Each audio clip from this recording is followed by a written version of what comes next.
get this party started. So welcome everybody. Those that I know a number of you have been to my workshops before. For those that haven't, the way that we work is there's 6 workshops in the series.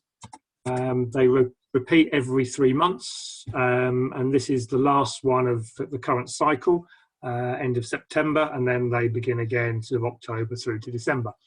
And as you see there, we cover topics such as finance, marketing, sales, customer and team.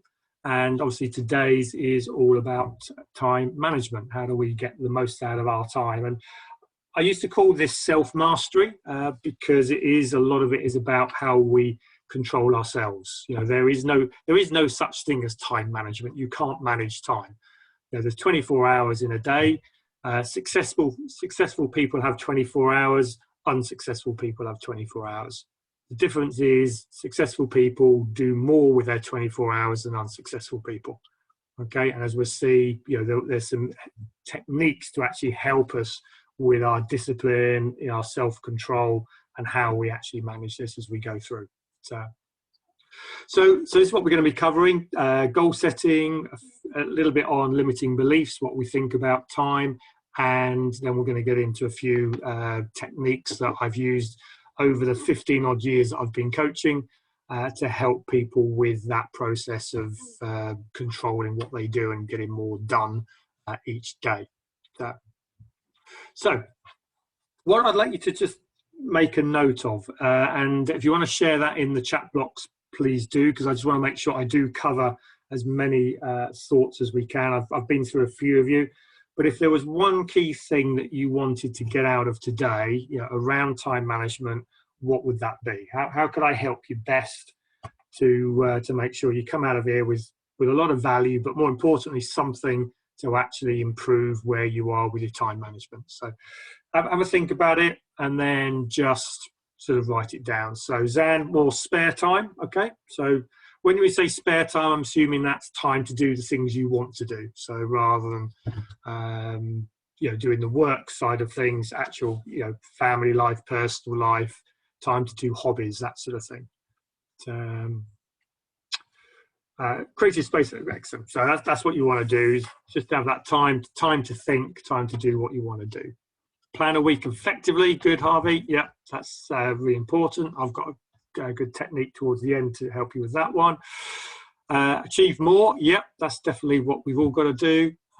More productive the time that we have. Cool. Yep, I'll cover that, I'm pretty sure. Discipline. Yep, that is a big part of it.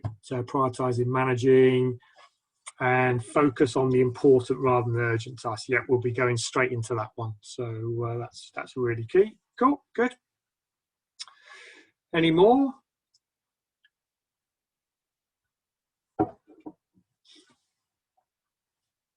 That's a good. I think that's covered probably most bases of you know, and you know, whatever you've written, you probably look at that list and think, yeah, I've got some, you know, some of those challenges are my challenges as well. And for some of you, it'll be the whole list will be all of your challenges. So what we need to sort of think about is, when we come into time management, is our ability to set goals is the #1 factor in time management. Yeah, there's been studies for many, many years. A great book is Stephen Covey's Highly Effective 7 Habits of Highly Effective People, if anybody's read that. And I'll come on to a couple of his thoughts later on. But the ability to actually understand what the goals are, what is important, how do I actually get clarity around what I'm trying to do? Now, what I've found it when we're running small businesses is, because we wear so many hats, we've got so many things to do, this actual setting what the goal is becomes more difficult. If you can remember back to when you had a job, or you know, if you are still working, you know, generally when you have a job, you have one key thing to do, one key responsibility. Then sort of planning becomes easy. You know, it's a relatively easy thing to do. I've just got to get this thing done. Once it's done, then, you know, I've got time to relax. I've got time to do other things. The problem we have when we run small businesses or work in small businesses is we wear many hats, and there is always more stuff to get done than can ever get done. Okay, and that's something you've really got to understand, that the to-do list does not empty. There will always be more on the to-do list than you can actually physically fit into a week. Therefore, when we come to actually setting our sort of diaries and our focus, is we've got to get better at setting goals and getting clarity around what our priorities are. So,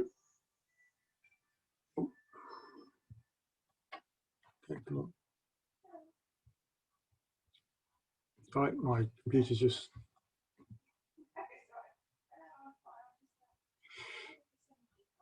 It's very clever. It just keeps opening Outlook. So there we go. So we've got to understand why goals are important.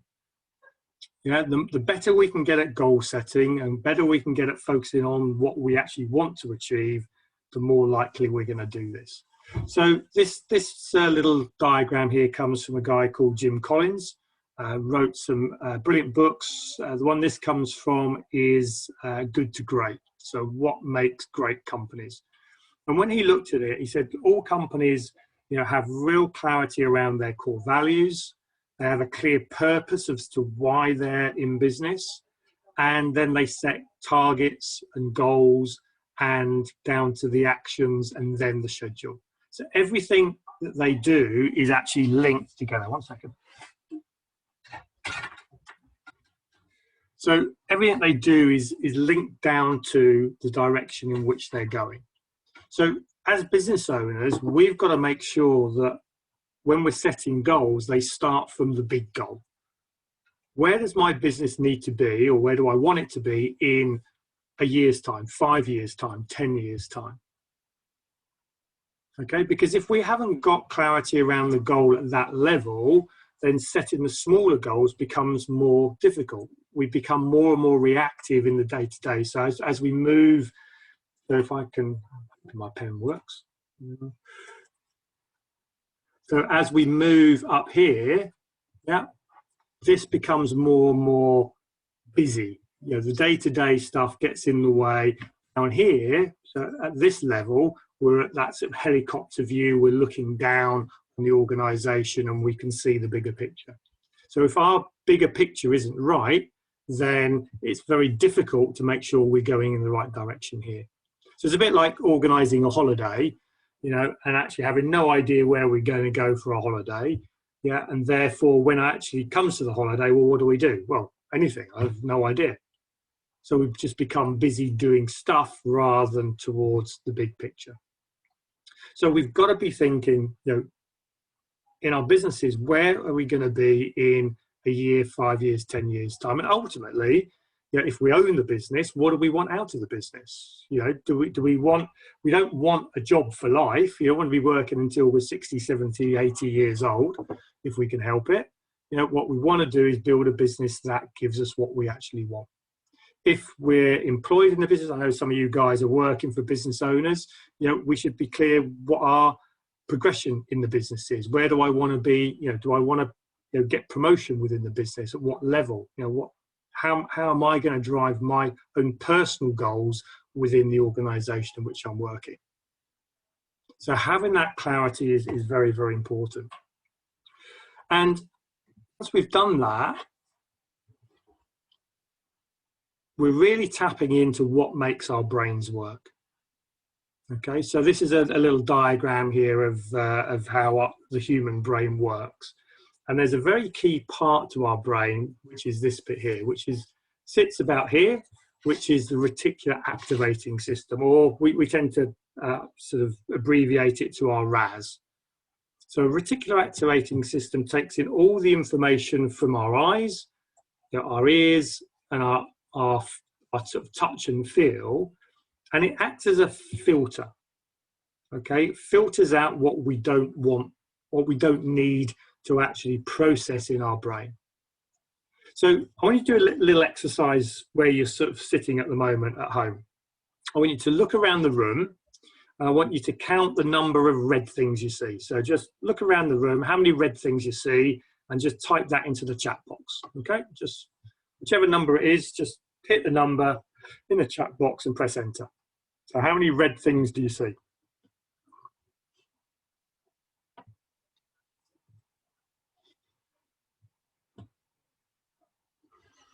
Okay, so Luke's got 1, Zan's 7. He's wearing one of them, which is good. 24.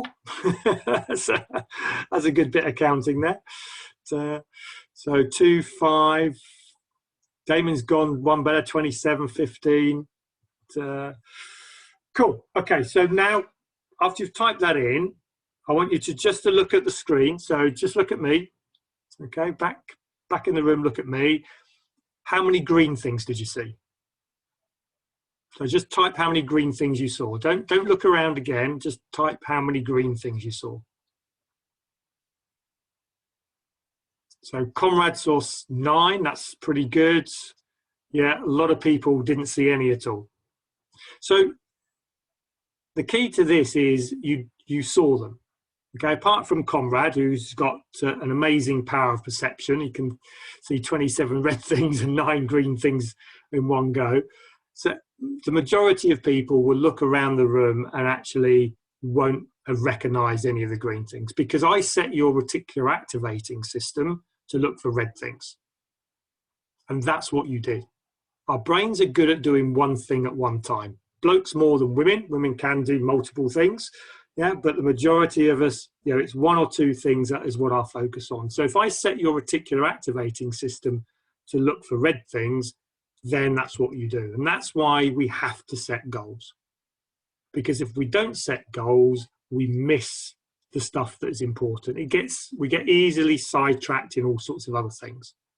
And if we're not working towards our own goals, then we're going to be working towards other people's goals. Okay, and the whole thing about discipline, all the things that you want for time management, is you want time for yourself to do the things you want to do. So therefore, you've got to be clear what the goal is, yeah, and then you can actually focus on what you're actually going after. And the best people at time management are those that are so clear on their goals, everything else falls into place. Think about an Olympic athlete. If your sole goal was to win an Olympic gold medal, yeah, how good would your time discipline be? Pretty good, wouldn't it? Yeah, you would know. I get up at 4 in the morning, 5 in the morning. I have my sort of pre-training diet. Yeah, I have the clothes that I'm going to wear. It's all laid out for me. I don't get up in the morning and go, oh, do you know what I feel like doing today? Oh, the phone rings, an email goes, and suddenly I'm off doing something else. No, if you're that clear with what the goal is, you become ultra disciplined, because you know that goal is so important. I've got to do everything in my power to actually achieve it. So the first thing we've really got to do is be able to set goals, the bigger picture ones, and then break those down into smaller chunks. So we generally go, 5 years, 1 year, 90 days, a month, a week, a day, an hour. Okay, so bring it back down from those the high level goals into shorter term goals. The other thing to think that when we do set goals, there are 3 types of goals that we can set. And again, it's based on the way that the brain works. So the reticular activating system is part of our brain called the reptilian brain. Yeah, it's our fight or flight brain. It's our move away from pain brain. It's there to keep us safe. Now, these goals are generally quite simple. Yeah, I don't want. Yeah, I don't want to be hungry. I don't want to be in pain. I don't want to be homeless. So they move us away quite quickly. Yeah, and we generally don't need to write these goals down. Okay, if you're in real severe pain, yeah, the actual thought of actually writing a goal down and what you want, you just don't really do. You just know that you're in pain, and therefore you do what it takes. And this is what I find a lot of people in business is how they started their business. They started their business because they were made redundant. They left working for an idiot boss. Something happened that made them start the business, and then they jumped on the hamster wheel and they started running around the hamster wheel. Okay, and that's good to get the momentum going, but once we've got to a certain level, then that form of goal setting starts to reduce. And we go into what I call a comfort zone. We're okay, we're doing all right, but we lose focus on where we actually want to be in the future. So what we've got to do is engage the second level of our brain function, which is what we call the limbic system. And the limbic system is about towards, what do I actually want? So if I'm sitting there going, I don't want to be busy, I don't want to be doing loads of stuff, well, fine. But what do you want? What does the perfect week look like for you? What are your personal goals? What are your business goals? What are those goals that you actually want? And it's easy to say this, but it's actually quite difficult. Many years ago, when I started coaching and we were sort of learning this stuff, I was given a blank sheet of paper to write down, the 100 things that I wanted to do before I died. The typical sort of bucket list. So I was 38 years old, given this sort of list of all the things, if you had unlimited wealth, there was no, you knew you couldn't fail, what is it that you would want? And I sat in a group of 35 people and with a blank sheet of paper, and I had no idea. Absolutely no idea what I wanted. 38 years old, not really knowing what I wanted in life. And everyone around me was writing stuff down and they were turning pages over. It's like that exam moment when you're sitting there with an exam question, and everyone else in the class is writing stuff and you've got no idea how to answer it. And the more you think about it, the more frustrated and the more mental block you get. And it went back to my exam training was, the best thing when you get that is just write something down. Doesn't matter what it is, just start writing, and then to sort of, then you focus on writing stuff rather than what you're not writing. And after about half an hour, I started writing things down, and eventually, in the next second half an hour, I wrote about 7 pages. Because it was in there, it's just I hadn't given it any thought, any time, any effort in the last 20 odd years, since probably I was a teenager, of actually what it is I wanted in life. So this is not always easy. For some of us, it really is. I know a couple of you here, I won't mention any names, this is really, you've worked a lot hard on this and you've got clarity around what it is. But for many of us, actually setting goals of what we want is very difficult. But the better we can get at it, it's like a muscle. If we can work that muscle, then it will grow stronger and stronger and stronger. And sometimes we've got to start with small goals because they're easier for us to focus on, and then we build up to bigger goals as we go. So once we've got that vision of what we want, we do get to a point where we've got everything that we could possibly want. It's not really driving us forwards anymore. And at that point, we have to switch over from what I would call selfish goals, which is how I feel, into purpose-led goals. So these are now goals not for us, these are goals for other people. Now that might be, I know a few of you have said, you've got grandkids and kids, this might be goals for them, and actually helping your kids achieve more, you feel far better doing that than you ever do actually doing things for yourself. And this is what we call high-level brain function. This comes out of our neocortex, about our thinking brain, and it's all about what we do for others rather than what we do for ourselves. So if you look at people like Bill Gates, he started off with a need, he needed a job. He then had some really high want goals. He wanted the boats and the planes, and so he built a big organization around that. Now, does he need to earn any more money? No. But his purpose now is to cure the world of malaria.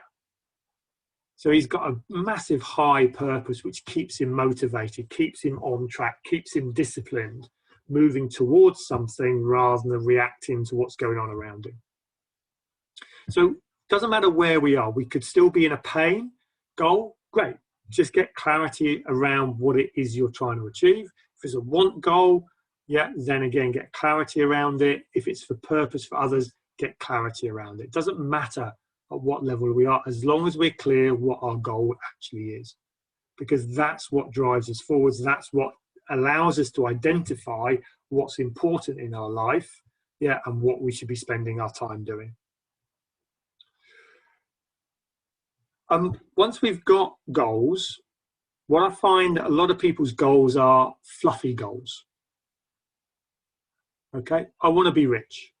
I want to be happy. I want more time. Okay, these are fluffy goals. There's no substance to them. What we have to do, and a lot of you would have heard the acronym SMART: specific, measurable, achievable, realistic, in a time frame. So we've got to make them smart, but I have a little take on that. I changed that to inspiring and emotional. So they become SMARTie goals. So if you're old enough, you remember the old advert with Smarties? Smarties have the answer. Yes, you do, Zan. Yes, you do. So I remember time before Blue Smarties, when Blue Smarties didn't exist. So there you go. That's how old I am. So having those, specific goals, make it, often goals, certainly in business, are number based. Yeah, it's got to be measurable. I've got to be able to track my progress towards that goal. Yeah, it's got to be achievable and realistic within the time frame. And the one thing I find that people fail time and time again is setting a time in which they're going to achieve something. Oh, I'll get that done by, next week, next month. If you don't commit to a date and a time, yeah, you are going to struggle. Because if I said, this comrade, can you sort of unmute yourself for a second? I've got to pick on somebody, and as you've got such great perception of colour around your room, can you tell us what the 27 red things were? Do you just live in a red room? No, there's a number of books. I've got 3 kids' toys up here. Ah, okay. And mother-in-law's got 2 tins that got buttons in it. Right. So everything's just perfectly lined up to you to count. Plus, I'm very visual and I'm dyslexic, so I see things. Oh God! So you don't do anything else. So can you do the buttons thing that Darren Brown does? No. He puts a load of buttons in a tray and he can count them within about a second. Yeah. Sort of. Something to work on. So let's say, is there a task that you want to get done? That's been on your to-do list, but you haven't got done. Well, there's various tasks, but just one. Just as it doesn't matter what it is. Just want to use it as an example. I've got. I'm trying to create a specification sheet for our staff to use, and I've disseminated that to other people to fill in bits that are missing items. Doesn't matter what it is. So you've got a goal of actually of completing a specification list. Yeah. Okay. So if I said to you, when do you think you can get that done by, comrade? So be a little bit vague for me. End of next month. End of next month. Great. Okay. So if it's at the end of next month, the way that your brain perceives that is sometime in the future. Yeah. So when does it start to actually realise when the end of next month is? Do you think? Probably middle of the next month. Middle of next month, probably at the end of next month. It'll suddenly wake up and go, oh shit, it's the end of next month.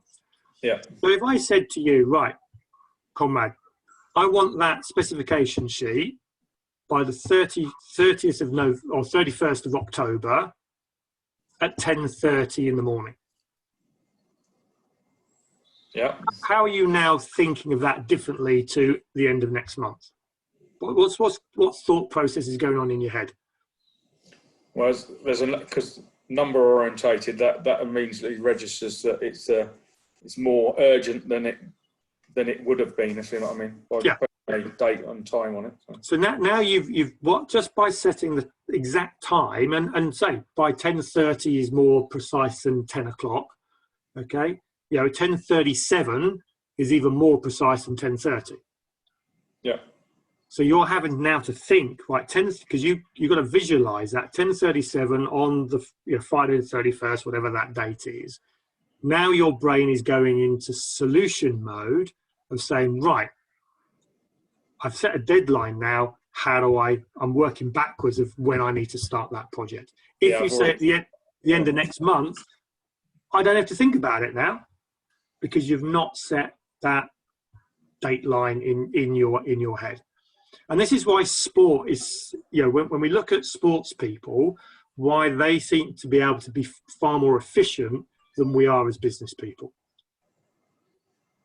Okay, because in sport, there is a goal to achieve, and that goal has a deadline.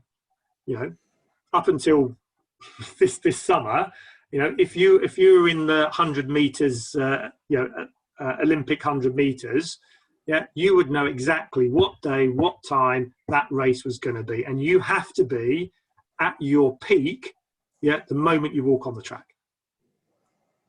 There isn't a case of, well, if I miss the deadline by 5 minutes, I'll be all right. No, you'll be turning up as they all collect their medals. So we've got to understand that if we want to get that discipline, if we want to be better at time management, we have to come to that way of setting our own deadlines.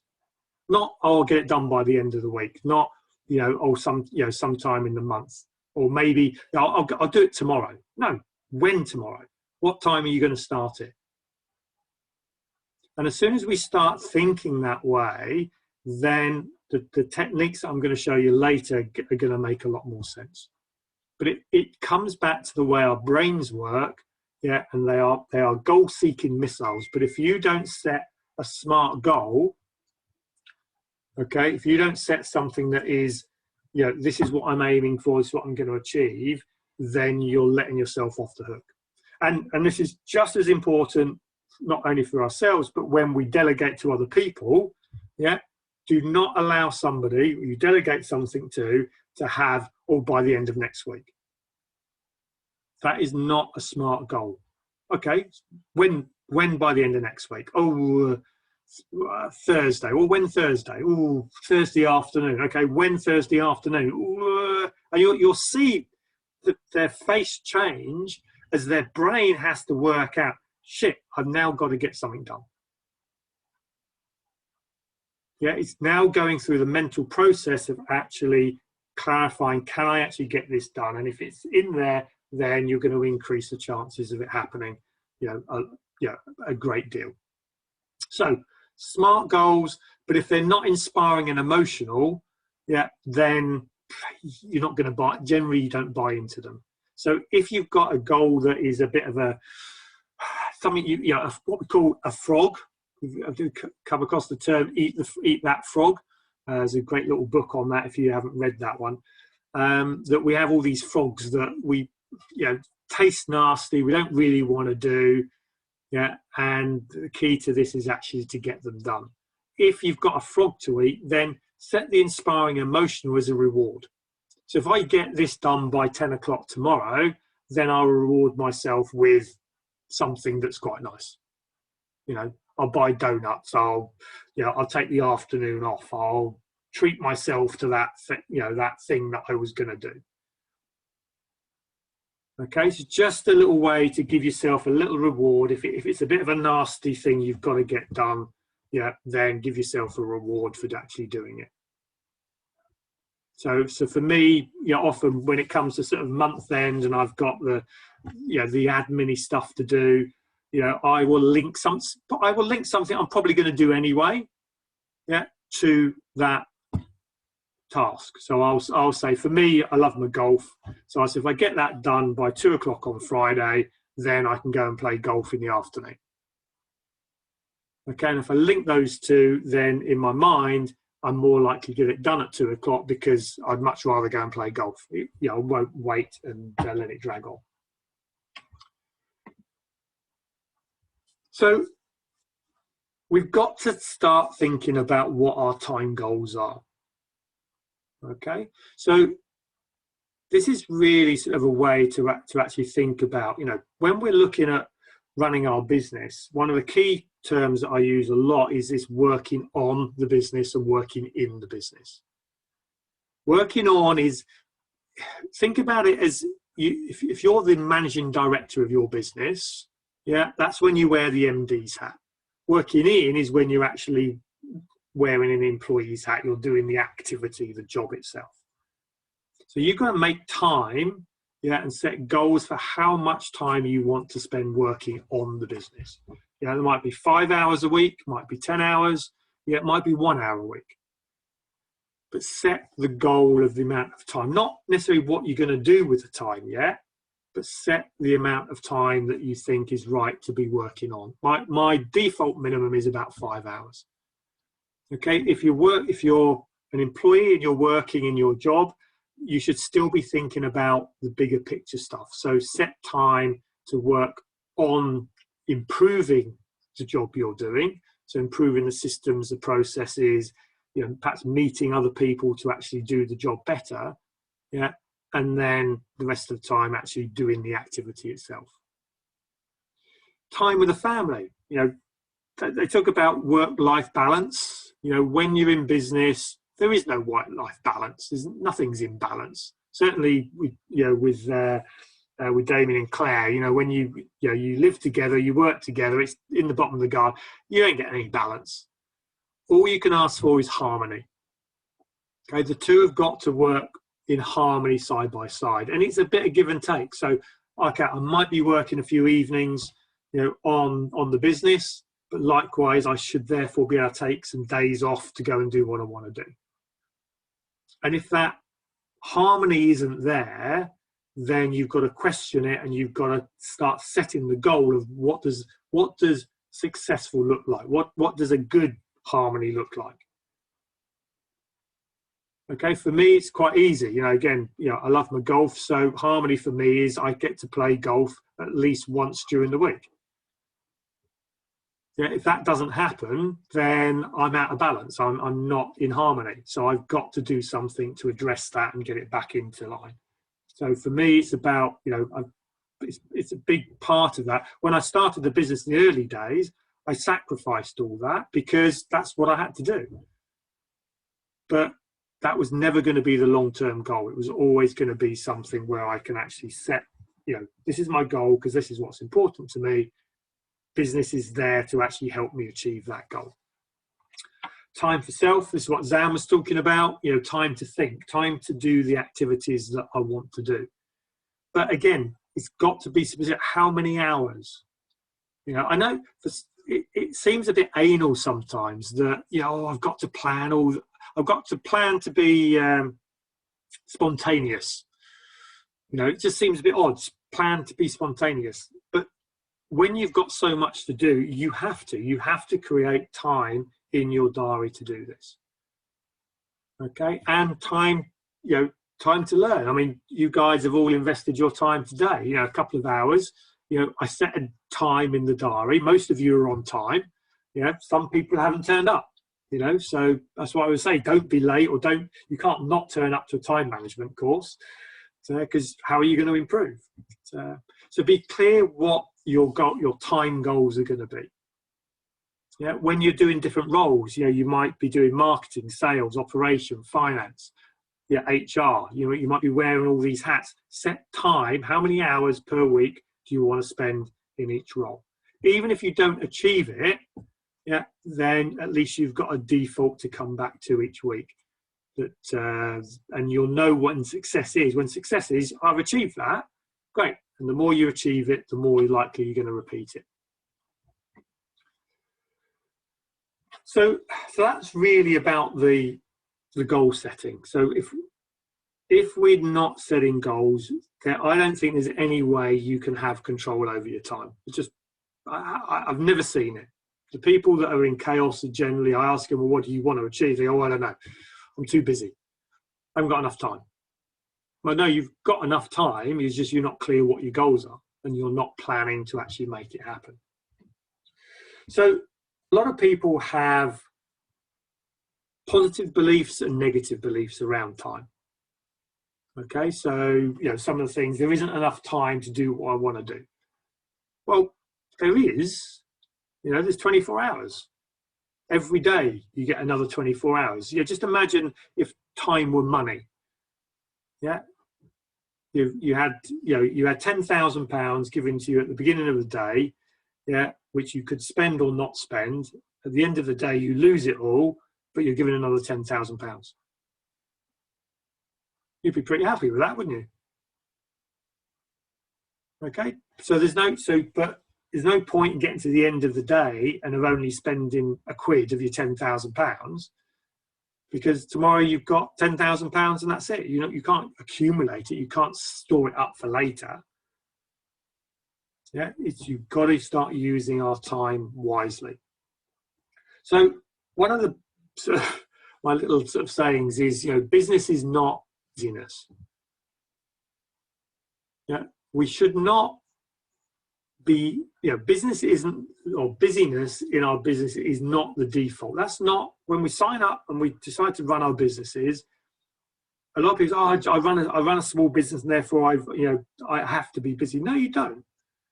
There is a phase you go through where, yes, if you want to be successful at it, you've got to put that in. But eventually, you should have other people doing the work for you, yeah, and they're the ones that should be busy, and you're the one that should be calm and overseeing everything. I can always sort of, when I go into a business for the first time and I look around, and the business owner is the busiest person in the organisation. So they're the one that's working the longest hours. They're first ones there, last ones to leave. They're the most stressed. Not the whole team are all nice and calm, and they clock in and clock off at the right time. I then know that we've got a business that isn't being run properly. In my best case businesses, the business owner can turn up at 10 o'clock, can stay for a couple of hours, and then can bugger off afterwards, because the team are actually running the business for them. So that's what we've got to have in our mind, that a business is a commercial profit enterprise that will work without you. Yeah, and we've got to be working towards that. We may not be there yet, but that's what we're working towards. Yeah, it's not about being busy. My father ran a business for 15 years without that mindset. He thought that running a business, you had to work 80 hours a week. Okay, I was a teenager at the time. I wouldn't say we fell out, but sort of my relationship with my dad just didn't grow through my teenage years. And he was 55 years old, and I think the stress of all of that after 15 years of doing it was one of the key reasons he got blood cancer. His business went pop at the age of 55 and he never worked again. That is not what running a business is about. Okay, running a business is about building a commercial profit enterprise that will work without you. Same if you guys that have got jobs working for other people, it's not about working loads and loads of hours. It's being efficient. It's about getting the job done in the most efficient way. But when something needs to be done, yes, you do have to work longer hours, but that shouldn't be the default. Okay, it should always be manageable. If it's not manageable, if you've got more work to get done than you've got time to do, then you've got to speak up. You've got to look at it and say, well, why am I working 12 hours a day? What's causing that? What am I doing to actually stop that? What processes and people am I putting in place to actually reduce that? May take you 3 months, may take you 6 months, may take 12 months. But unless you're doing something to reduce that, you're just going to go onto that hamster wheel and run round and round faster and faster. Sorry, mate. Oh.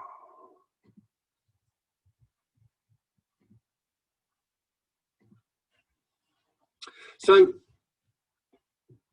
what I said about the £10,000 each day, actually time is far more important, because once it's gone, it's gone. You can't. No amount of money can actually get your time back. Once you've spent money, then you can actually reinvest money to actually earn more money back. So we've got to be very careful where we actually spend our time and actually spend it in the right places, and be aware, completely aware of where it's actually going. And the other thing is, if you don't respect your time, no one else is going to respect it for you. So this is vitally important for those that are running teams. Yeah. If you don't respect it, if you don't protect it, then people want to take it. It's a bit like turning up to work with, say, £10,000 in notes, and you leave it on your desk. And coming back at the end of the day, if you're surprised that somebody hasn't pinched a few notes, then that's a bit crazy, isn't it? Of course, you leave 10,000 notes out on the desk, it's going to tempt people to pinch it. If you leave your time out there for people, then they will take a piece of it. And that's why I said at the start, it's our ability sometimes to be able to say no. Yeah, my time is my most important asset, and therefore I need to protect it and not get it sucked away by other people. So bringing those sort of together, we have our little formula for life success. B times do equals have. Have is our goals, which I talked about at the start, are the most important. B is our attitude, knowledge, and skills. And do is our activity. So this is what we actually do. So if we want to be successful at anything, these three things must stack up. Okay, but the most important always is the goal. What do we actually want? What do we want our time to look like? So we've got to get better at visualizing what a perfect day is, what a perfect week is. If we can start to do that, then we've got a chance of actually moving towards it. So what I find is I use this little slide a lot for on when I'm dealing with teams, that there's two types of people. There's people that live above the line, and take ownership, accountability, responsibility, and there's people that live below the line. When it comes to time management, and you'll see this all the time, it's very easy to go down into blame, excuses, and denial. I didn't have enough time to get something done because. Because of COVID-19, because of the team, because of a customer. I make excuses, or probably the worst one is denial, which is, not even being aware that, things aren't getting done. Taking responsibility, holding yourself accountable, and taking full ownership is tough. Okay, it's the hardest thing to do. This is it. This is down here, down below the line here. This is easy. You have to think about this, and we all do it. We all make excuses. If I when I contact the people that haven't made it today, they'll give me an excuse of why they didn't turn up. If they'd taken full responsibility and said, right, this course, is going to be a life changer for me. This is going to be the one thing that is going to change my life completely, then they would have been here.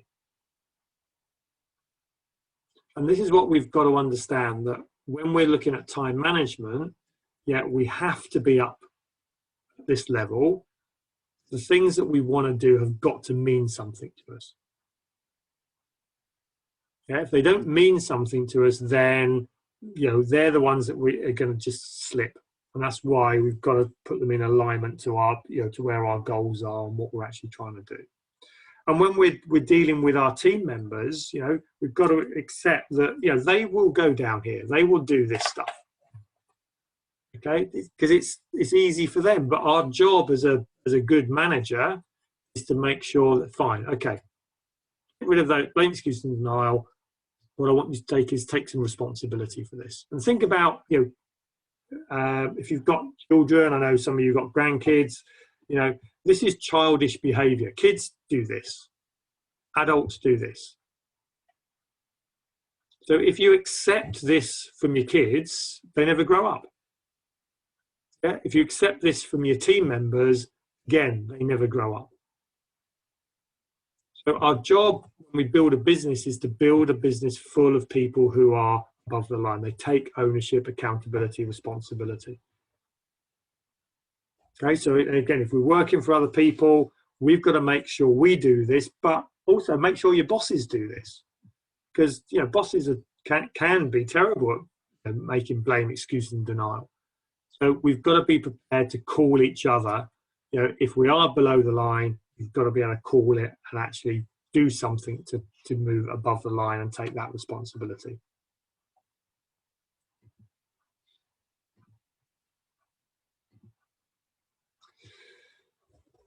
So we're starting to think about here our sort of beliefs and how we change this behavior. Okay, so our beliefs, our behavior. So if we looked at us as individuals, so let's say, well, let's keep it to ourselves at the moment, but it relies to our team as well.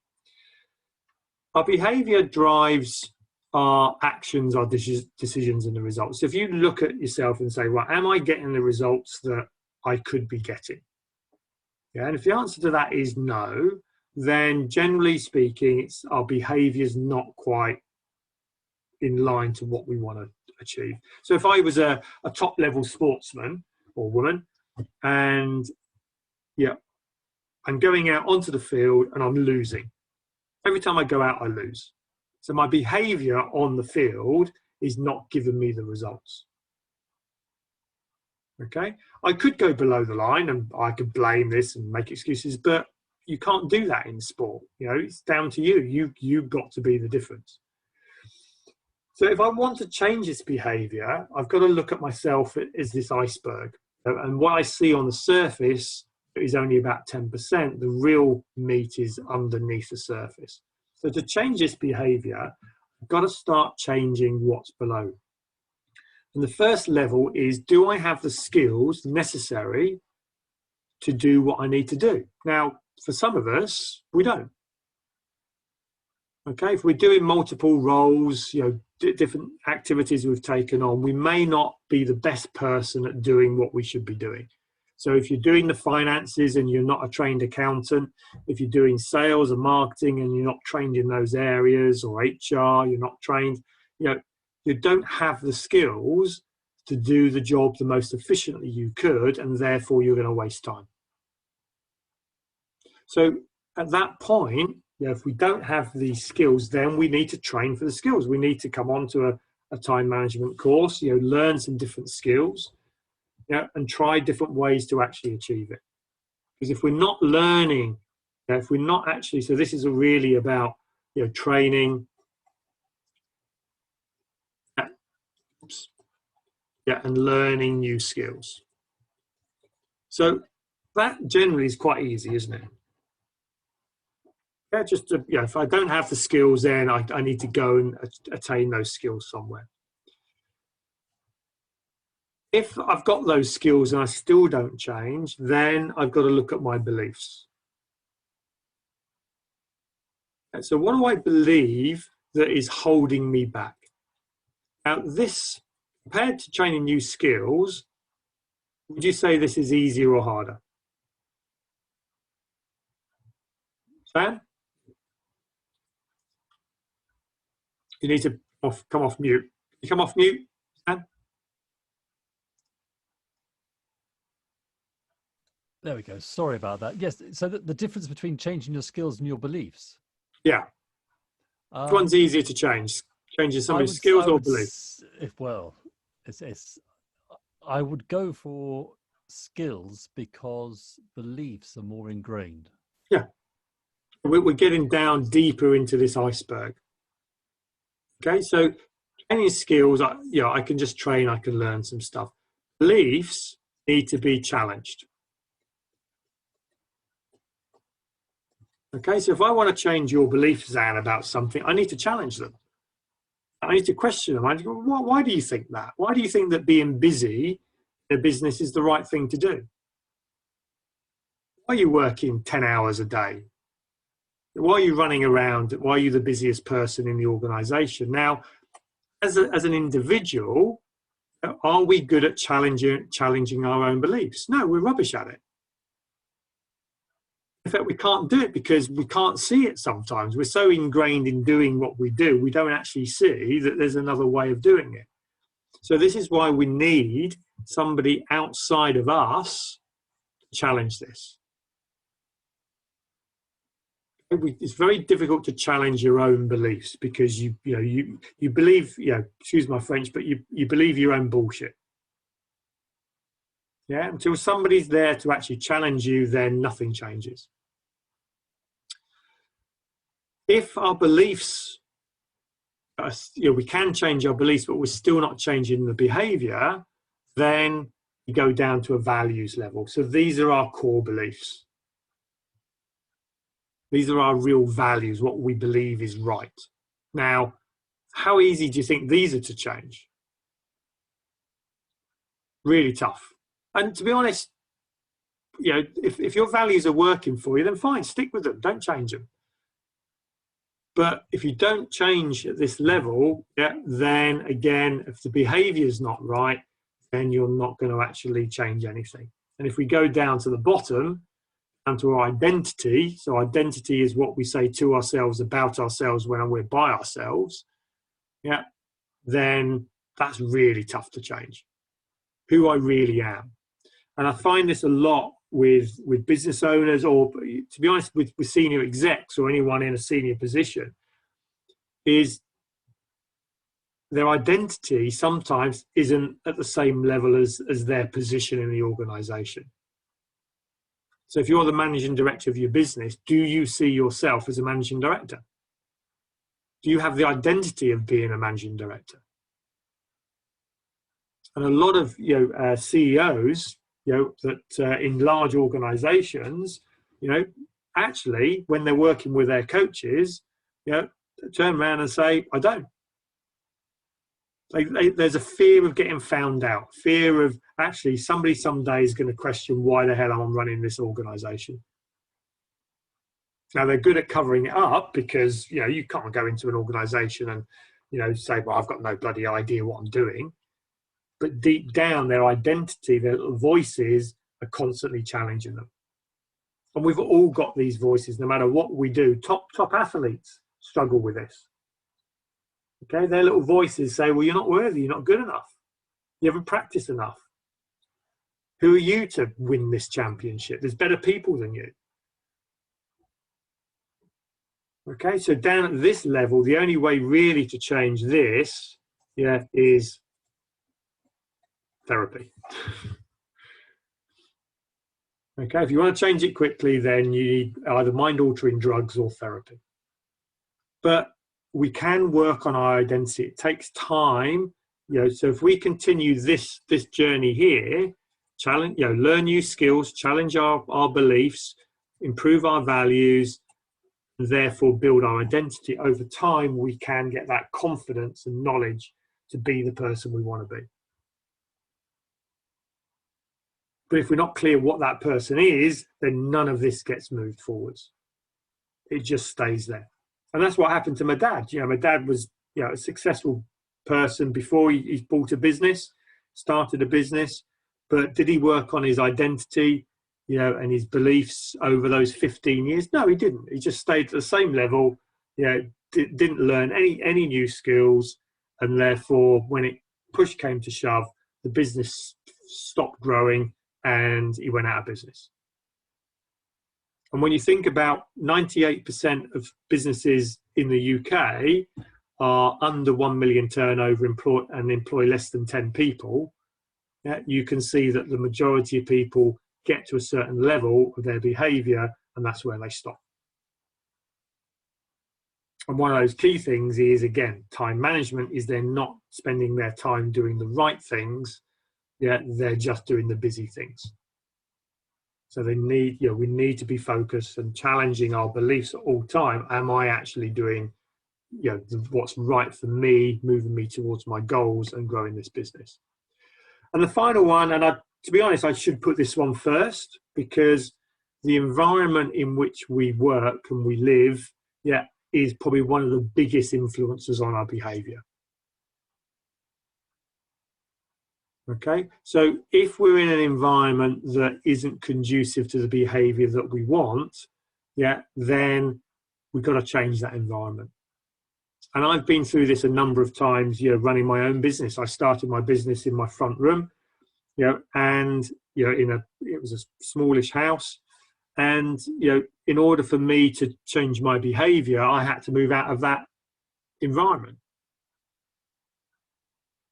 Because you know, my identity wasn't growing when I just worked at home. So I needed to move out, and I got a serviced office, and that helped with my identity and therefore my behaviour. Once I did that, I then grew out of that and took on an office, and that again improved my identity, my beliefs, and my behaviour.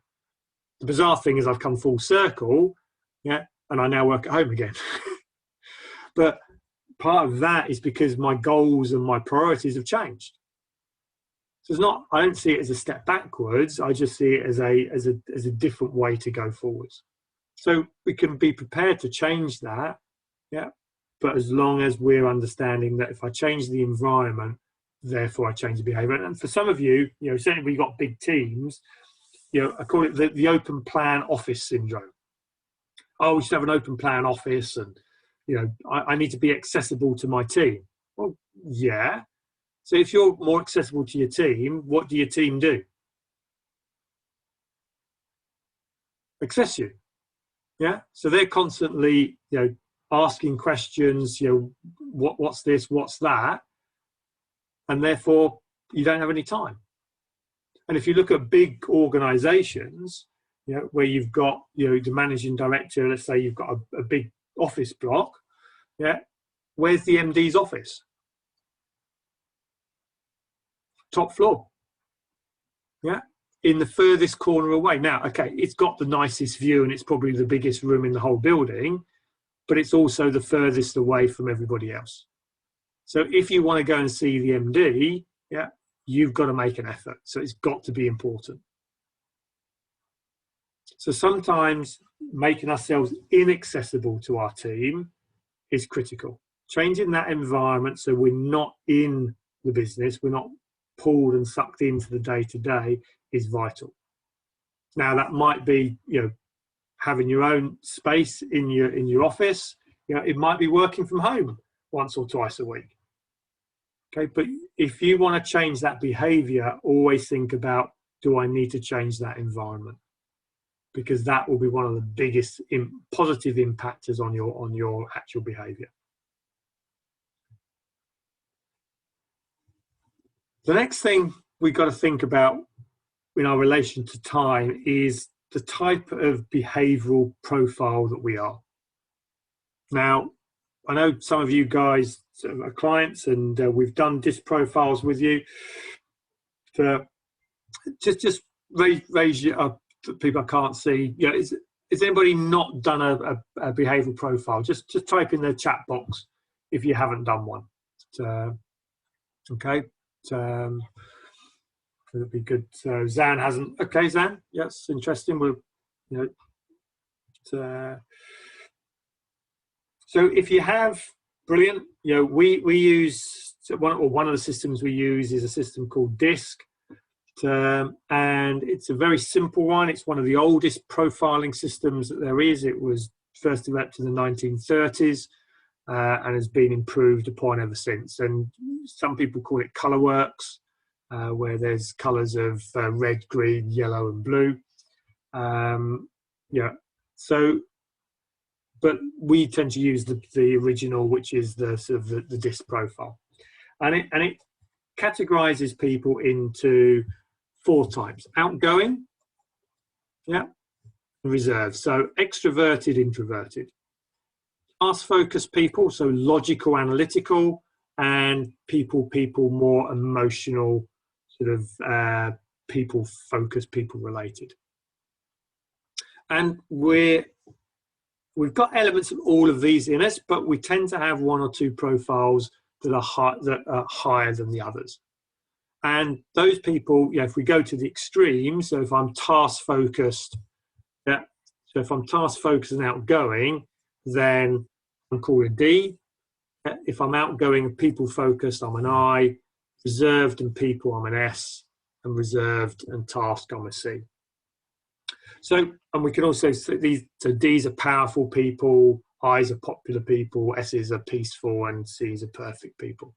So if we look at that and look at the D, so the D is a task-focused extrovert, so a dominant, driving, determined, dramatic doer.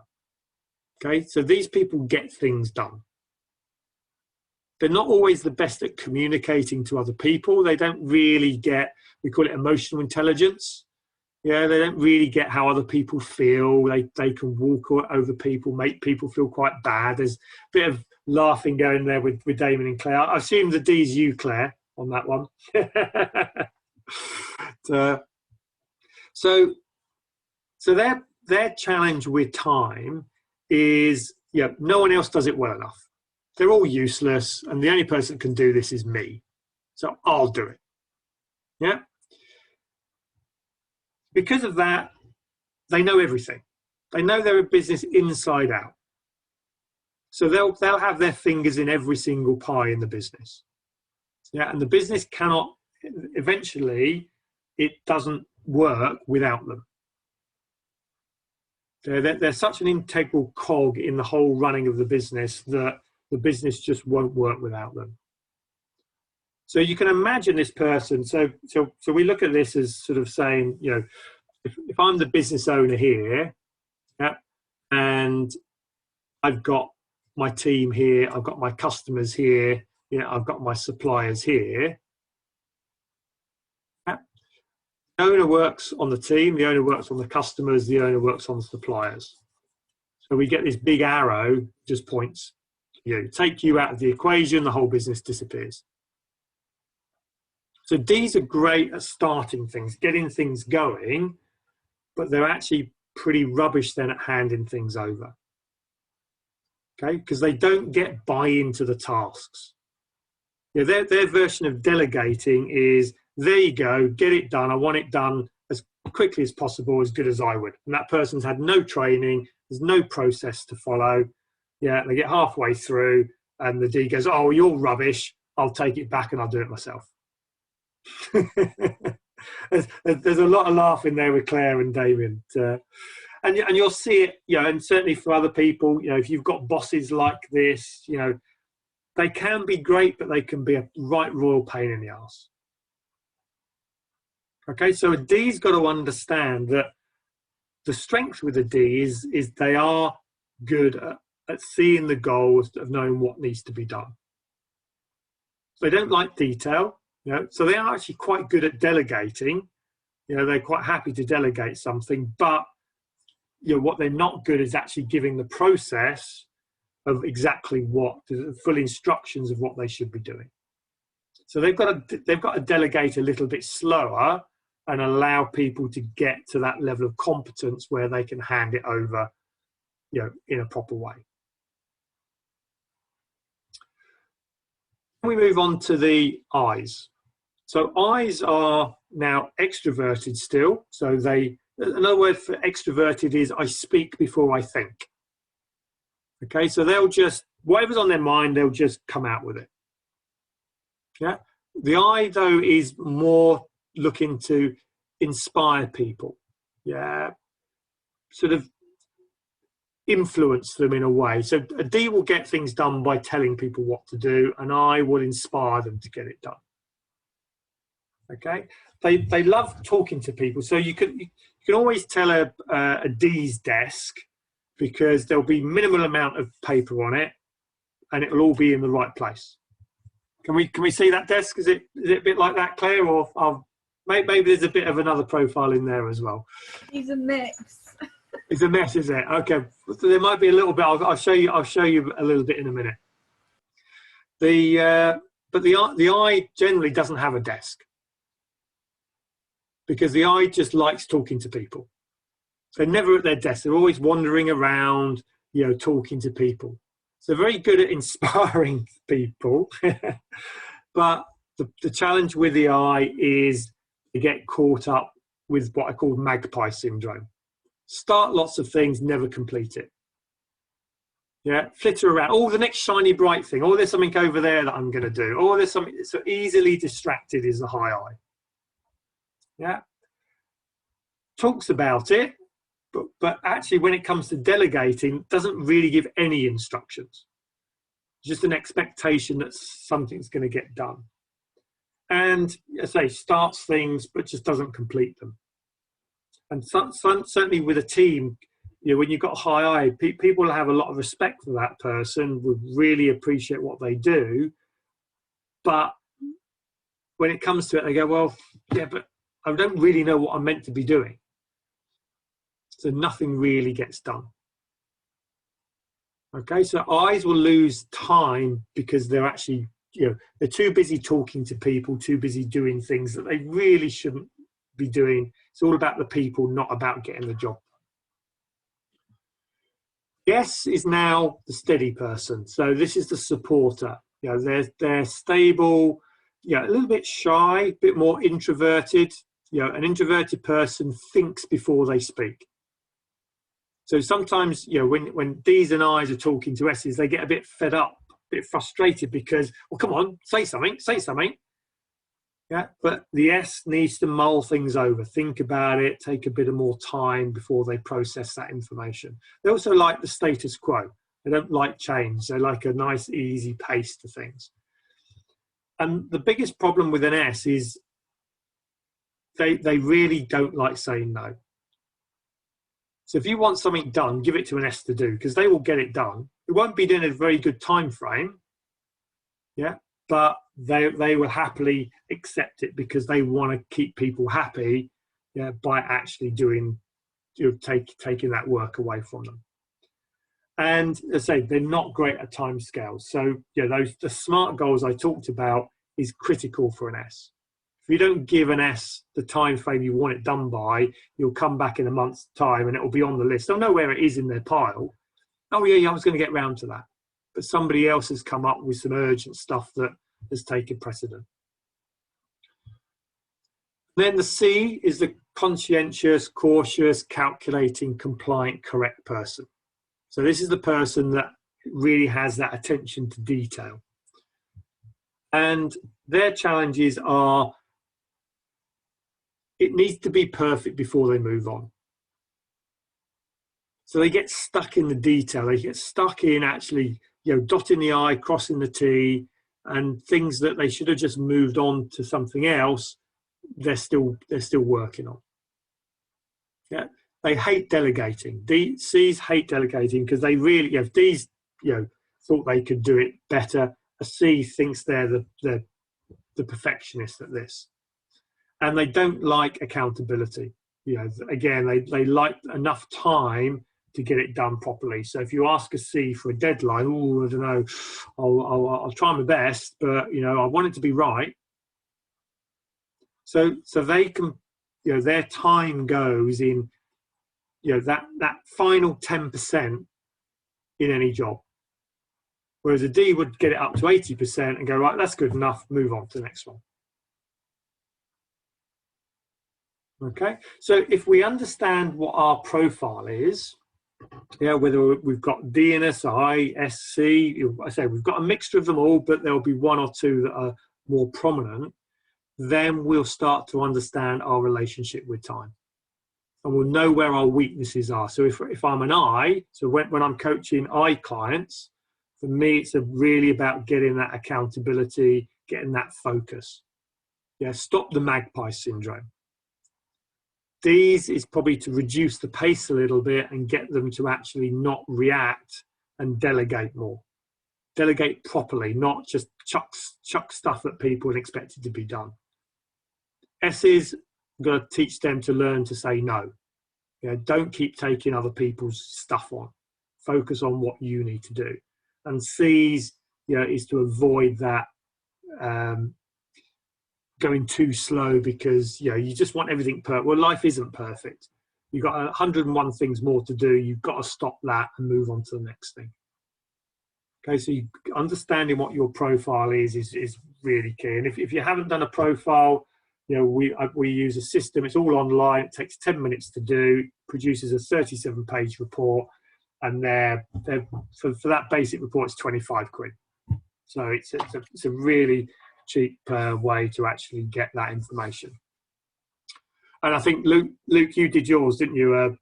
A month or so ago. Can you unmute yourself?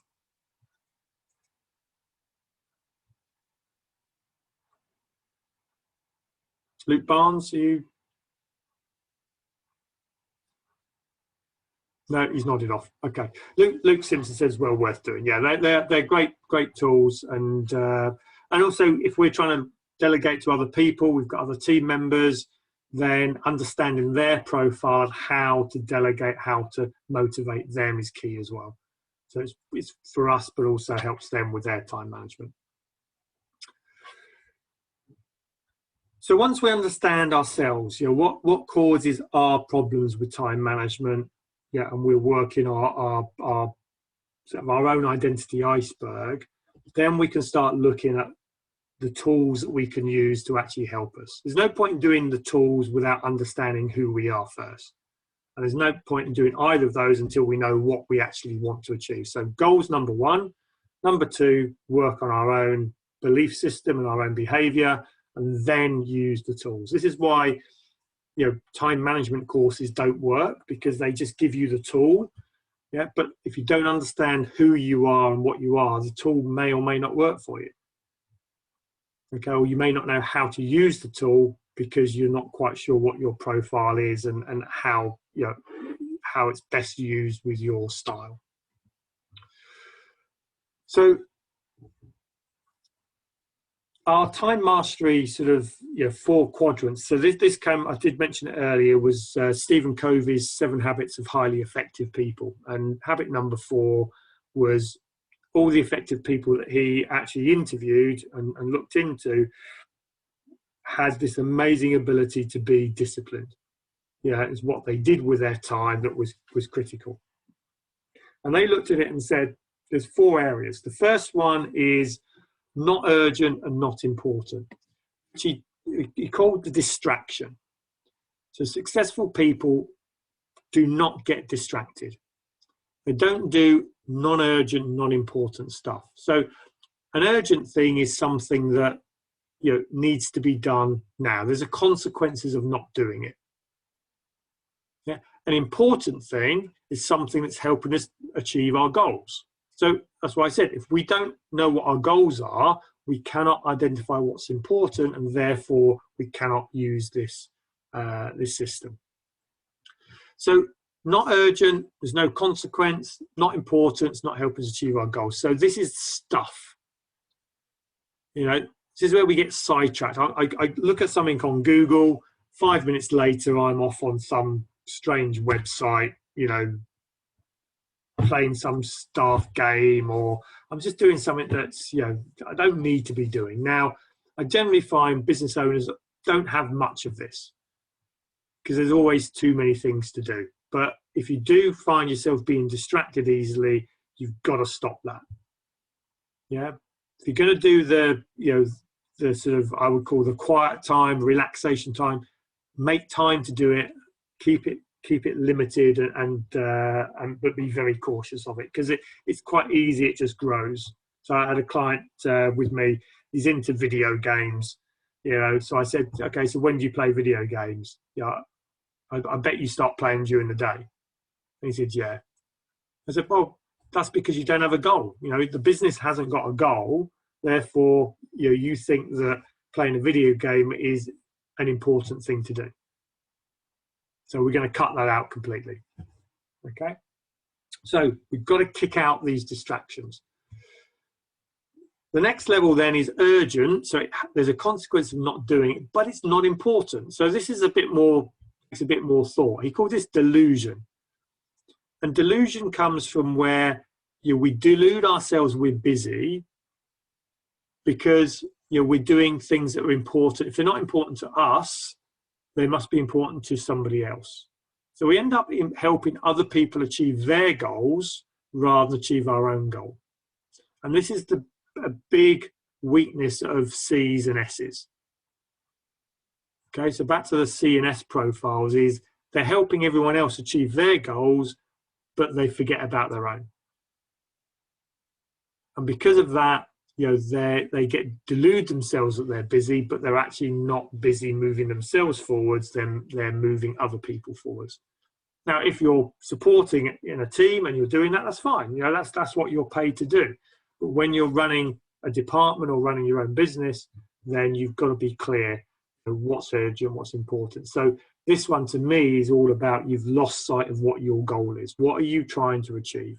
Where do you need to be in a month's time, a quarter's time, a year's time? Then the one, and this is the curse of the business owner, is demand, the firefighting zone. So it's urgent, it has to be done now, and it is helping us achieve our goal. Okay, so we're constantly in demand. We're being pulled from pillar to post. We're putting one fire out, then going to another fire, putting that fire out. The key to this one is understanding why that particular task has become urgent. And generally it's become urgent is because we didn't do it when it wasn't urgent. So go back to our discussion, Conrad, about that job that you had to get done by the end of next month. Yeah, if you wait until 2 days before that job is due to be done, suddenly it becomes urgent, doesn't it? Whereas today, it's not urgent, it's still important. And if we'd done it today, we wouldn't then find ourselves in an urgency in a month's time. And this is what happens is because we're not good at actually doing the non-urgent but important stuff, everything becomes urgent and important, and we just end up firefighting. So we've got to understand what is it what are we doing on a day-to-day basis that falls into this. One of the best ways to do that is just make a list of it. Write down. So you write these 4 sectors out, and you start writing the activities you're doing. Which one of these 4 areas is my time going into? Because if you can create the awareness, then you can do something about it.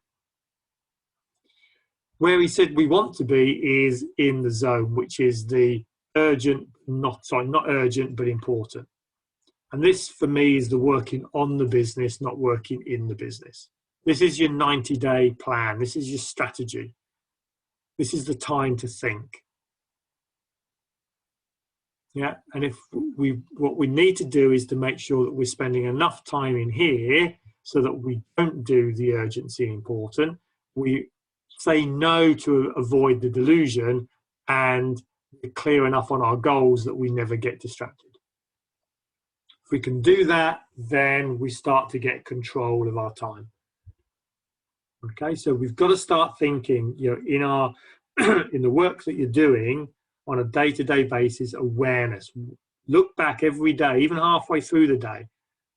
Where have I been today? Have I been in this zone here? Yeah, I got a bit sidetracked. Oh God, I've been pulled by my customers, my team. I just had all these fires I had to fight because I didn't do it 3 months ago. And where we can do this, not urgent but important stuff, then we should celebrate. If we can set a target for doing 5 hours, 10 hours, 20 hours a week here, then we know that we're going to start getting the results that we're after. So what we need to do is take those 4 concepts and write this sort of time management matrix down and start writing in them, what we need to stop doing. So the not urgent, not important, resist it and stop it. Phone calls, escape activities, chat, gossip. Certainly if you're in a bigger organization where it's open plan, this it can easily get into this sort of chit chat. Okay, so what is it that you're doing on a day-to-day basis that is in here? Right, write it in there when it happens, and then work on ways to actually stop it. Reject and explain to others, so this is other people's demand on your time. Maybe it's some meetings. You know, I'm a great believer that an organisation must have meetings. You know, they're the lifeblood of the business. They're the heartbeat of the business. But are they relevant? Do you need to be at that meeting? Yeah, can you change? Okay. Other people's interruptions. You know, make sure. I had one client. We went through this, and it's a small office, but it's open plan. And you know, at the month end, she had to get the accounts done, and yeah, other people kept on asking her. So what she did? Do you remember the old-fashioned foldable screens that you can get? She bought one of those, you know, and she basically, when she's trying to do work on the business, do her bit, she puts the screen around her desk, puts a barrier up, changes the environment to stop those interruptions. Okay, I've got other clients that will work from home on particular days, so they're not accessible. Okay, so we've got to reject and explain to people why. It's not saying no and not giving an explanation. Explain why you can't be accessible during that time. The do it now stuff, you know, so what is it? You'll find out why you're being distracted. Sorry, why you're firefighting. Okay, deadlines overdue. You know, there's always a reason why something has suddenly become urgent. And there will always be 10%, maybe 20% of your week in here, but it should be limited. It shouldn't be the norm. And yeah, then it's all about planning stuff that you want to do. This is the key part. So we want to get rid of this. So if we, you know, so we want to get rid of this time here. Yeah, minimize this. Yeah, minimize this, and all of that goes into here. And the further up the organisation you go, the higher this figure needs to be. So if you're right at the top of the organisation, you really should be 80% of your time up here. If you're in the early stages of a business, it's going to be probably 10% will be a good starting goal. Okay, but we've got to get clarity of what it should be and then work towards that. So in order to control our resource, the first thing we've got to do is review what we're doing. Okay, we've got to review, we've got to get better at understanding what am I actually doing on a day-to-day basis? Where is my time going? Now, for me, this was generally quite easy because in my previous life, I was a chartered accountant, worked in practice, yeah, and I had to do a timesheet every day and account for every 15 minutes of my time. Okay, every day, I had a timesheet. I had to book it to jobs. If I wasn't doing a job, I'd put it to training. But every minute of the day, I had to record where it went. So I was trained at the age of, well, pretty much 16 when I got my first job, yeah, how to do this. I didn't know then it was a really good life skill, okay, but it's really stood me in good stead because I'm very good now at assessing on a day-to-day basis where my time goes. So we've got to get better at really taking a step back and looking where our time goes. And we've got to look at prioritizing that. Okay, so start saying, what do I actually want to achieve? Yeah, and then we can go on to actually, you know, organizing it into what we want, into where we want to go. So you've got to look at this and say, right, what hat are you wearing? What roles in your organization do you actually do? And, you know, an easy way to look at this is to do a, I'll do it on here because I can write on here. So if you look at your organization tree, so at the top of the organization tree, you're a shareholder. Yeah. You're also the managing director. Maybe you're the marketing director as well. Maybe you're the sales director as well. Maybe you're the operations director. Maybe you're the finance director and the HR director. And maybe, you know, you do payroll. Maybe you do the accounts. Yeah. Here you've got all your operational activities. Here you've got all your sales activities. Here you've got your lead generation activities. So when you run a small business, yeah, it's a bit like the one-man band, you know, with the drum bass on your back, the cymbals, the harmonica in your mouth, and you're making a bit of a tune. That's what running a startup business is like. As we grow, what we want to start seeing is we're moving up here, yeah, and passing in team in to actually do this work. So we move up to a higher level. At this level here, we become the conductor. Okay, so we're no longer playing the instruments, you know, we're just conducting the symphony. But there's a transition that we have to go through. And during that transition, we need to understand, you know, what hats we're wearing and make time for each hat. Because if I'm just doing operations, doing no sales and marketing, my business isn't going to grow. If I do this at the expense of, you know, the finances, I might run out of cash.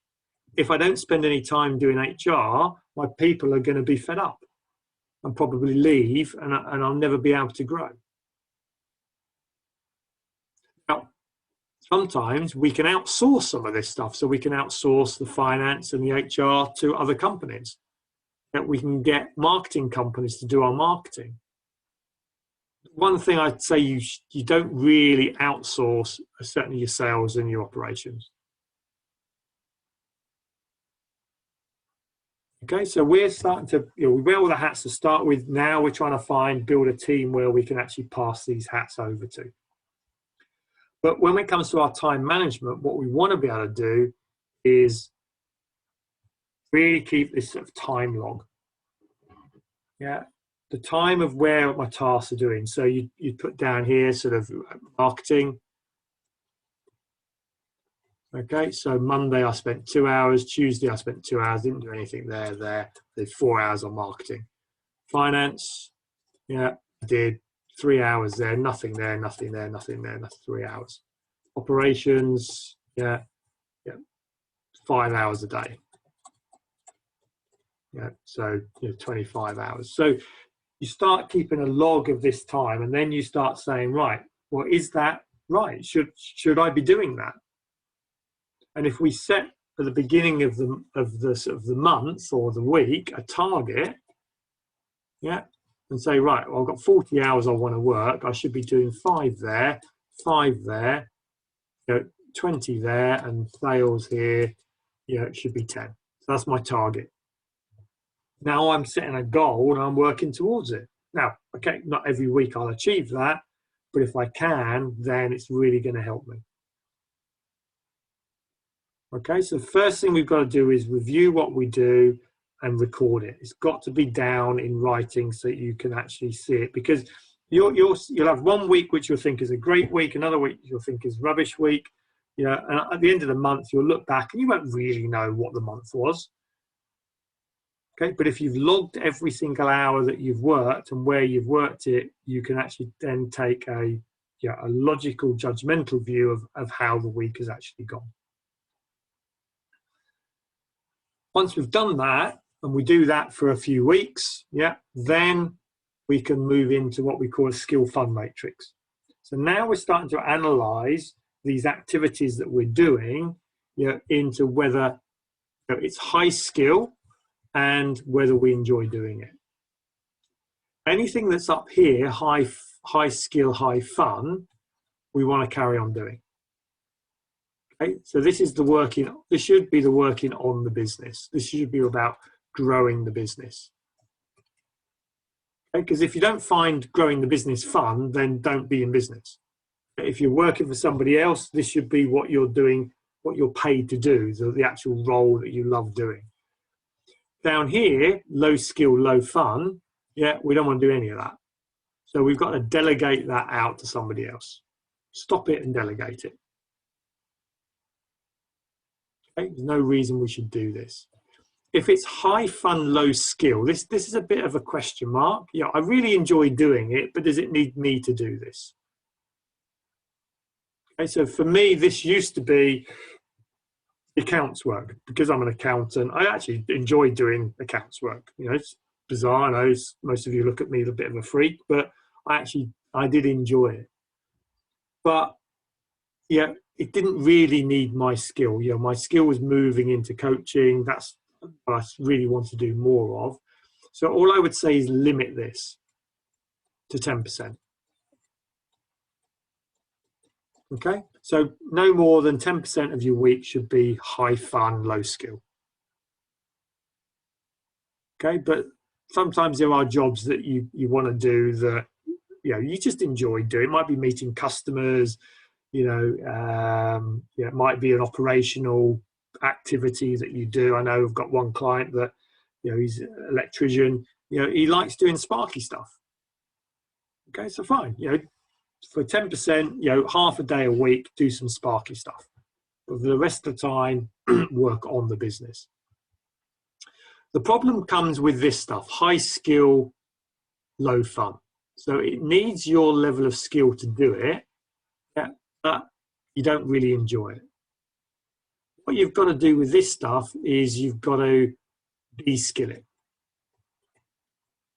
Okay, so you've got to break it down into its component parts. Something is generally skillful because it's a multiple of parts that go into it. So if we can break it down and we can create a process, yeah, and we can train, then what we can do is we can keep 20% of it, but delegate 80% to other people. And this is the thing that the high Ds do really badly. Yeah, they're very skillful at it. You know, they can get it done quickly. If they actually spent a bit of time and created a process and trained people to run the process, they would get that stuff off their hands. High Cs are pretty bad at this as well. Again, that perfectionist kicks in. So we want to get rid of 80% of this into here, all of this into here, and 90% of this into here. And then this box here grows where you're doing, you know, the high skill, high fun stuff. And that's when you'll get the growth in the business. Okay, so number one, monitor your time. Do it over a number of weeks, see where it is. Number two, do a skill fun matrix, allocate, you know, what you should be doing and what you need to delegate. Once you've got that, then you need to fill your day. Okay, and we take a little concept here of filling a vase with rocks, gravel and sand. So the rocks, yeah, are the important but not urgent stuff. The gravel is probably the demand stuff, the important and urgent, and the small is the sort of delusional, sort of not important, not urgent. If we want to get those rocks, gravel and sand into the vase, yeah, which one needs to go in first? The rocks, the gravel or the sand? Hands up for the gravel. Sand? Rocks. Rocks, yeah. So we've got to put the rocks in first. If we don't put the rocks in, then there's no room for the gravel and sand. And the way we do that in a time management thing is to come up with what we call a default diary. Okay, the default diary is all about getting those rocks in place and making time to do the things that should be done. So it's a little bit like a school timetable. Okay, so if you remember back at school, you know, you get your timetable. What was always on Monday mornings? So after registration, what did you always have first thing Monday morning? Anybody take their mic off and can you remember that far back? Assembly. After assembly. So what was the first lesson? I'm going to say maths, but I can't remember. It would have been double maths or double English. Okay, because what they're trying to do is get, you know, the most important thing done when you are freshest, when you're the most likely to get it done. Okay, so put into the diary, you know, if it's Monday morning when you're freshest and you want to get things done, put a rock in there to actually do that work. So you'd basically get your diary here and say, right, Monday morning, yeah, oops.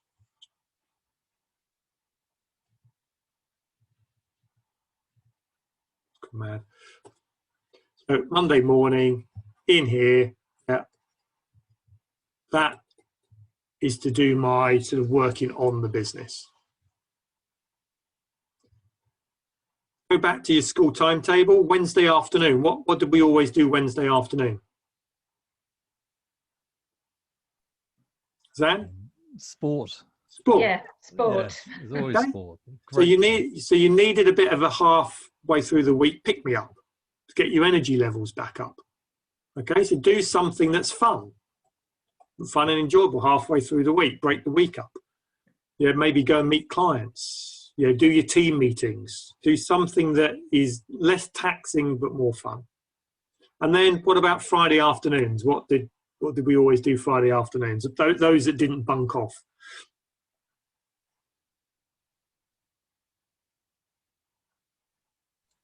I don't know, but I'm going to guess art and music. Yeah, it'll be art, pottery. Ours was always woodwork, which I hated with a vengeance. So it'd be something, you know, easy, you know, just to finish the week off, and hopefully get you sort of so you didn't sort of leave for the weekend with a bitter taste in your mouth that meant you weren't going to come back to do double maths on a Monday. So you're looking at your diary and you're putting these rocks in place to wear your hats. You know, so maybe here I'm going to do sales. Maybe Friday afternoon I do finance. You know, Friday mornings I do HR. Okay, Thursdays I do my sales meetings. Okay, so be looking and saying, right, I've got these hats to wear. I've got these activities. It's important but not urgent stuff to get done. Book it into the diary. And I would do this generally to start with on a spreadsheet, you know, just color boxes in, or even just manually, just as I've done here. And once you're happy with what you've got, then transpose that into your Google Diary or your Outlook Diary. Okay.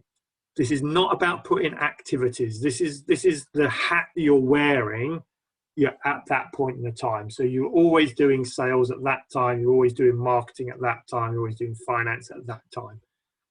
Share that with your team so that they know that on a Wednesday afternoon you're doing finance. Don't interrupt me. If I don't really enjoy it, I just need to focus. Okay, so we've got to get good at putting it in the diary so other people know what you're doing. Yeah, and if somebody phones up and says, you know, I'd like to talk to you about finance, fine. Well, look, the finance person isn't until Wednesday afternoon, but call back Wednesday afternoon and they'll be there. If you can, defer things to the time where you should be doing it. Okay, if you get this is probably one of the best, you know, time management tools I've ever been taught. I religiously run this, but I run one that is also a future one. So where I want to be in 3 months, 6 months time. So it's not now, but it's what I'm working towards.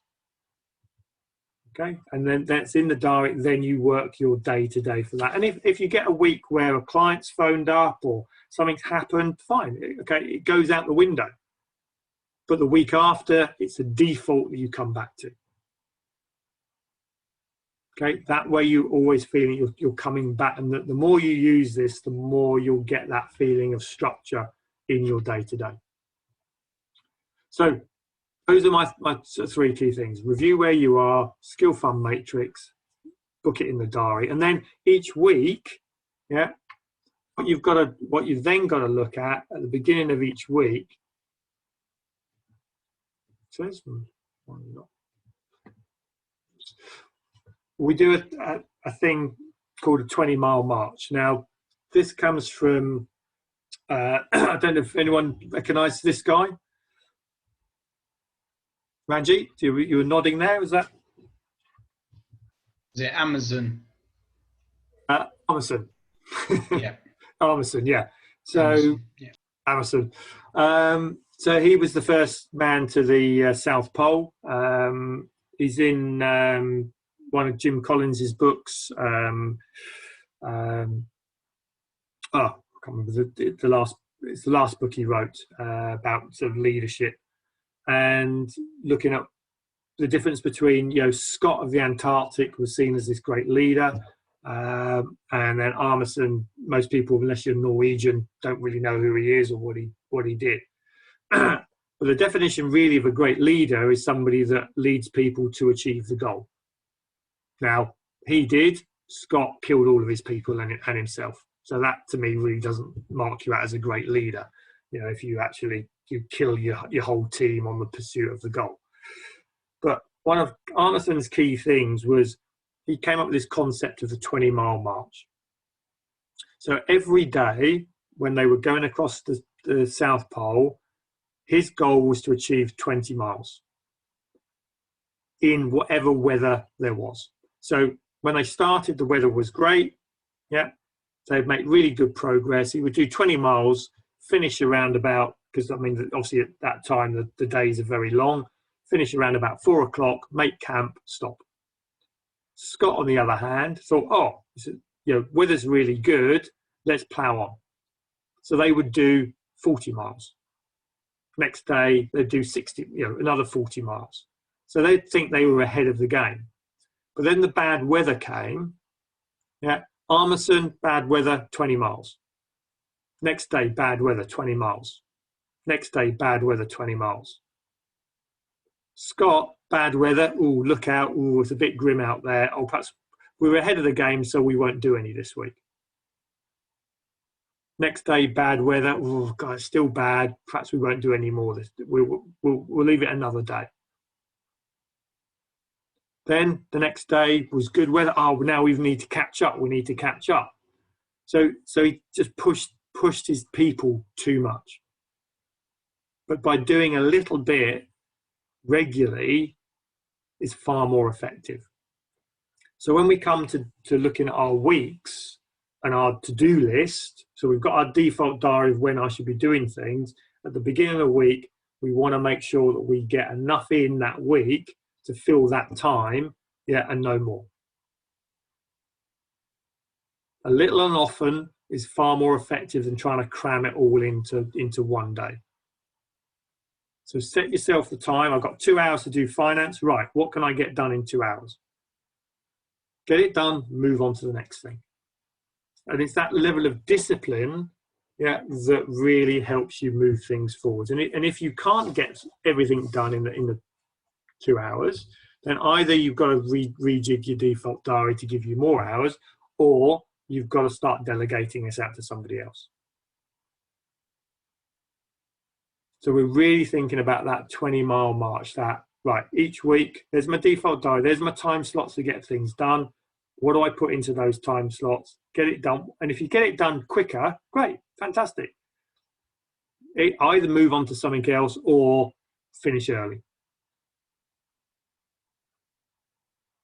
Okay, so that discipline of getting the structure and then putting the time and the activities in place is key. I've mentioned this one before, which is eating the frog. So in your default diary, get the stuff done that needs to get done. There's always something on the to-do list that you don't want to do. So you've been putting off.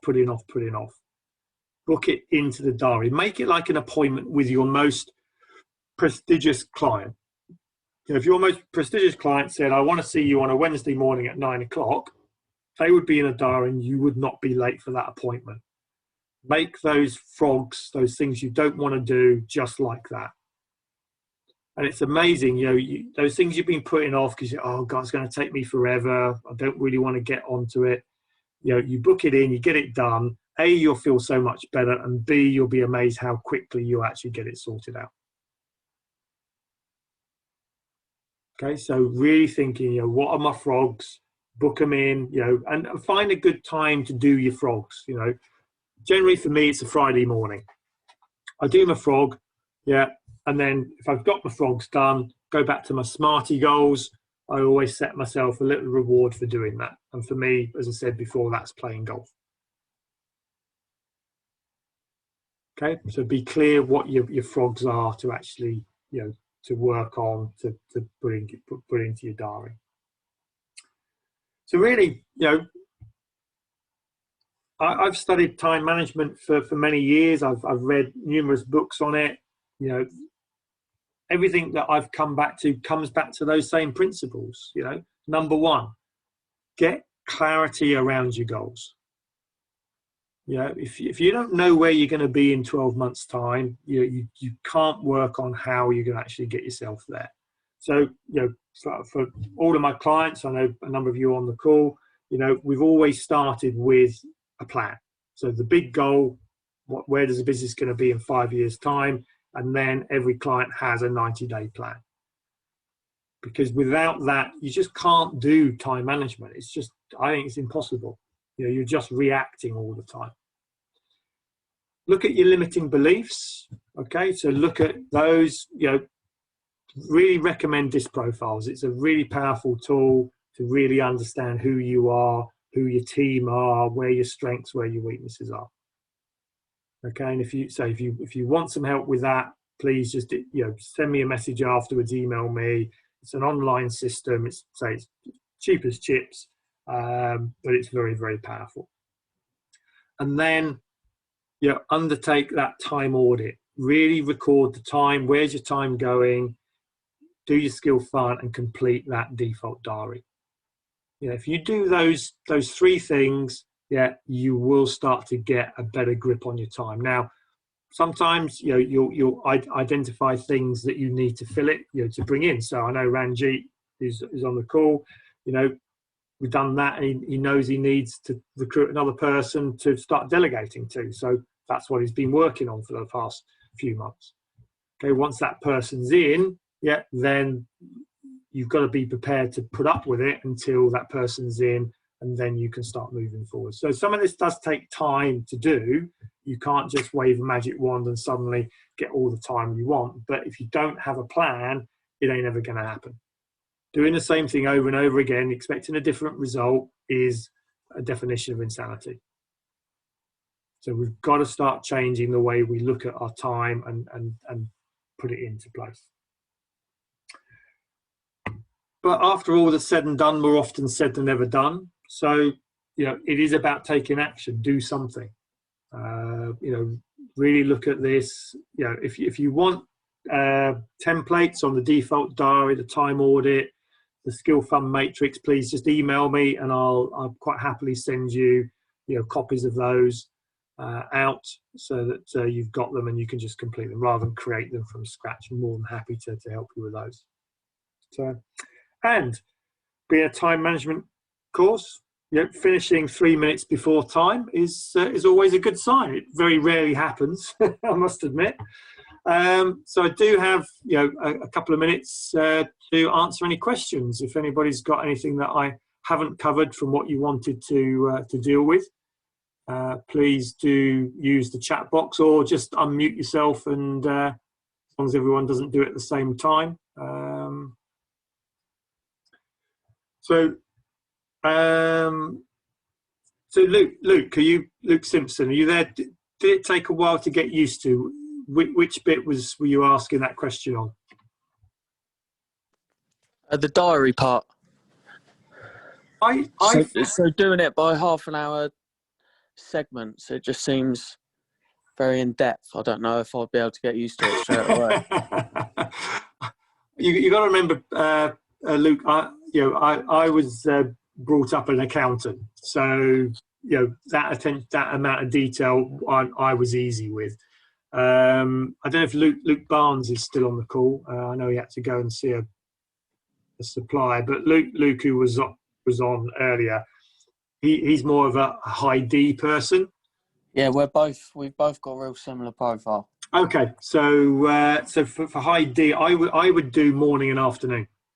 Yeah, he's a bit more D than I am, and we've both, are similar when it comes to planning and organisation. Yeah, so for him, it was sort of, we did a morning, lunchtime, and an I afternoon. hope that's the sort of D I thought you're thinking about, Luke. Not another sort of D. Oh, is that? Yeah, sorry, my phone's like a bloody yo-yo. So yeah, yes and no. You know, does it get time to used to? Yeah, the first default diary you do, you know, generally won't work.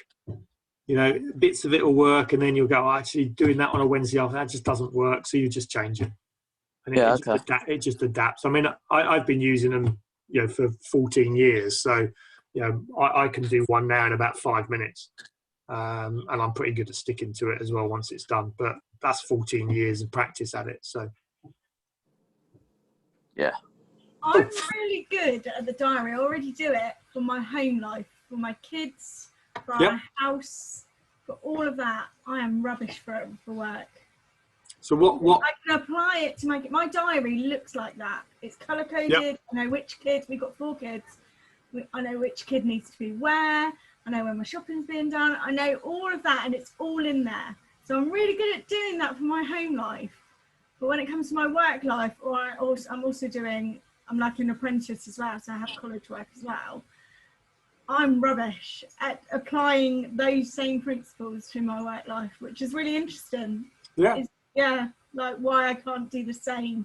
Because I'm quite an organised person, but I seem to maybe lack the motivation to do it in my work life than I do in my home life. I would potentially then go back to your goal. Yeah. With family life and things, the goal is generally quite simple. In business, it's not always simple, and I'd start there.